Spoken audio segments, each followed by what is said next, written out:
Hey there, everyone. Welcome back to the Steel City Sports Podcast. Today, we're going to be ranking all of the NFL MVPs since I've been watching the league. And I started in the 2015 season, so we have 7 players we're going to rank here. And just keep in mind, these are all phenomenal seasons. So just because one player is behind a certain player doesn't mean, I'm trying to discredit them. These are all-time legendary seasons. But they have to be ranked. And also keep in mind, I know this is kind of a weird one. It's kind of unique to me, but I do factor in playoffs when we talk about MVPs. I know it's a regular season award. However, I think you should really clearly show your value in the playoffs. So if an MVP had a really bad performance in the playoffs or a really good performance, that does factor into this. So let's get started here.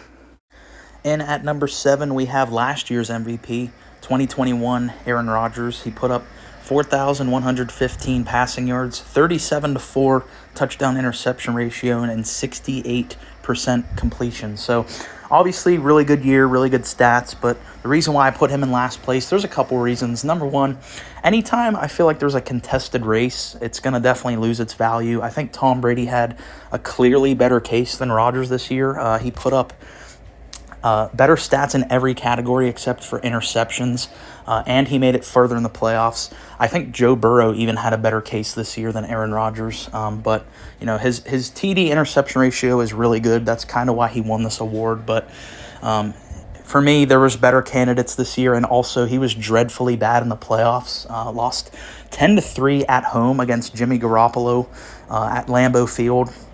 One of the biggest lowlights of Aaron Rodgers' career, coming off of a back-to-back MVP and putting up that big of a stinker at home in the playoffs. So that's why I have him at the last spot. And at number 6, we have 2017 Tom Brady, put up 4,577 passing yards, 32-8 touchdown interception ratio, and 66.3 completion percentage. So the reason why I put this Brady MVP down here so low is because we all know there's a big asterisk on this one.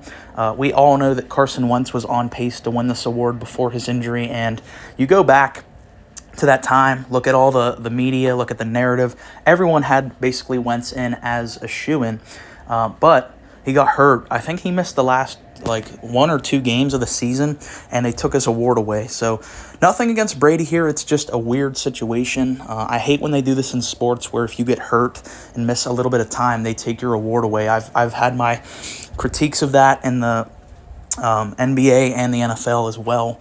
But Brady, he was really good. Just, I don't think this was his award, but he did make it all the way to the Super Bowl where he put up a Super Bowl record for passing yards. So really good year. He had really good weapons. This was Brandon Cook's best year. I just think there's better seasons, and Wentz deserved it more than Brady this year. At number 5, we have 2019 Lamar Jackson. Put up 3,127 passing yards, which you might think is really low for an MVP, but he had the first 1,000-yard rushing year for a quarterback, 1,206 rushing yards, 7 TDs. For passing, he had 36-6 touchdown interception ratio and completed 66.1% of his passes. So living in Pittsburgh, obviously, I hear a lot of nonsense said about Lamar Jackson. I've been a day one supporter of his, and anytime I hear nonsense about how he can't throw the ball or he's a bad quarterback, I just point back to his MVP year. 36-6 ratio is really elite. That's all-time great right there. And you also have to think that Lamar Jackson, it's not like he had great receivers this year. I mean, Hollywood Brown was there. He was good. Mark Andrews, good tight end. But it's not like he had a real consistent elite receiver. He did so much on his feet this year. The Ravens were so dominant this year. And I wanted to put Lamar higher up, but the thing that knocks him for this year is his playoff performance was bad, and I think it is a little overstated because any quarterback outside of Patrick Mahomes or Brady who plays without a lead is going to struggle because the defense knows you're going to be forcing passes, and Tennessee got out to a big lead in that playoff game and was able to just choke Lamar Jackson into the pocket. That's why he played bad. I think it's really overstated that he's a bad playoff player, but overall, really good year for Lamar. And at number 4, I really honestly forgot how great MVP Matt Ryan was. Listen to these stats. 4,944 passing yards, 38-7 touchdown interception ratio and 69.9 completion percentage. Matt Ryan was insane this year. That was one of the best offenses of the past decade with Julio. They had a really good offensive line. They had Taylor Gabriel, the speedster, and you had Kyle Shanahan. We all know how great he is offensive-wise, and he was calling the plays this year. They got all the way to the Super Bowl. Now, it's a shame what happened in that Super Bowl. We all know what happened, the 28-3 lead.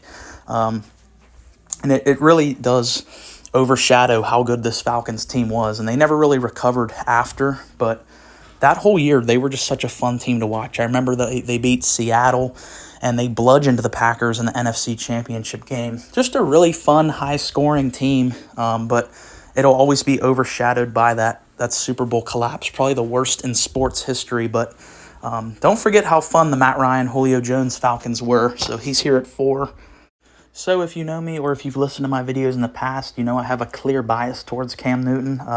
His 2015 season was the reason I got into football. You know, I'd never really seen someone play like that, so physically dominant. And just looking at his stats, 3,837 yards, 35-10 touchdown interception ratio. The completion percentage, not so great, 59.8, but rushing, he had 636 yards and 10 touchdowns and led the Carolina Panthers to a 15-1 record.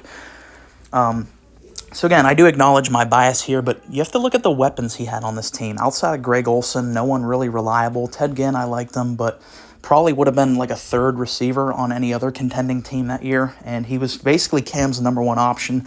And Cam in the red zone this year particularly was basically unstoppable, particularly, you know, one-on-one, just his size, his strength, and athleticism. And he was really, really good in the playoffs up until the Super Bowl, leading them all the way there. They ended up losing to the Broncos, obviously, but all-time great year for Cam there. And the reason that, you know, I got into sports was because of this year, so I do acknowledge my bias. So if you thought I was a Rodgers hater for putting him at 7, well, here we have his 2020 season at second place. He put up 4,299 passing yards, a 48-5 touchdown interception ratio, by far the best on this list, and a 70.7 completion percentage. Absolutely mind-boggling stats there. And this one, by far more deserving than his 2021 MVP award. For me, there was really no one else close to Rodgers in this race, and they made it a lot further in the playoffs. They got all the way to the NFC Championship game, and, you know, I don't put as much blame on Aaron as that one, as opposed to the Niners' loss, because I think Matt LaFleur just did a lousy job coaching, and the Buccaneers did end up going on to win the Super Bowl. They were a stacked team that year, but Rodgers and Adams that year were by far the best 1-2 punch in the NFL. By far the much more deserving MVP by Aaron. And at 1, the best MVP season that I've seen since watching was 2018, Patrick Mahomes. Similar to Lamar Jackson, won the MVP in his first year as the full-time starter, put up 5,097 passing yards, 50-12 touchdown interception ratio, and 66 completion percentage. Absolutely madness. The fact that you're basically a rookie putting up those numbers, and got the Chiefs all the way to the AFC Championship game where they ended up losing to New England in overtime. People talk about how the Bills got screwed over because of a coin toss last year. Well, Mahomes went through that as well in 2018 at Arrowhead, lost to the Patriots because they lost the coin toss. And I think it would have been a much better Super Bowl had the Chiefs went on and played the Rams as opposed to New England. But, yeah, just complete dominance. We've never really seen a talent quite like Mahomes, just for how crafty he is. Basically can make a play out of nothing, and he has the talent to go down as the best quarterback ever. It's going to be tough because Tom has so many rings, but Mahomes has generational talent, once in a generation, 1 out of 1 talent. And this was his best year so far, and it's crazy. He's had such a great career, and his best year was in his first year. But that's going to do it for the list. Thanks for watching. Please like and subscribe. Comment below.